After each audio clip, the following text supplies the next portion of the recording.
Well, when Beyoncé and Solange Knowles' father, Mathew Knowles, noticed a speck of blood on his white t-shirt in July, he didn't think anything of it. Knowles says that his initial reaction was maybe I worked out too hard or maybe it's some kind of reaction to my medication. As the bleeding persisted, though, he knew that something was wrong and he needed to get to the doctor. It's lucky he did because bleeding from the nipple is a symptom of breast cancer, and a mammogram and biopsy showed that he had stage 1A breast cancer, a reality that 67-year-old Knowles says he never imagined. After finding out that he had a BRCA2 gene mutation, Knowles urged both his daughters to be tested. These mutations increase the risk of breast cancer, and they can be inherited.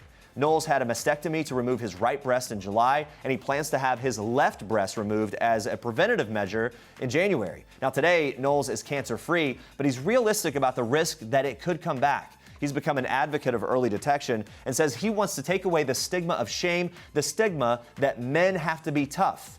It's one of those things, Andrea, where it's not necessarily expected. We just recently had Elizabeth Hurley here talking about breast cancer and how men are affected as well. I think the stats are male breast cancer affects roughly 1 in 800 men. Which is really high, and a lot of people don't think about that. Obviously, it's a lot lower than female breast cancer, but it definitely happens. And now with him and that family as high profile as they are, I'm sure this is going to shed so much more light on it and a reminder to men that, hey, this is something you have to pay attention to your body, go to the doctor, don't depend on anyone else to do it for you. Yeah, and I applaud him for helping break that stigma.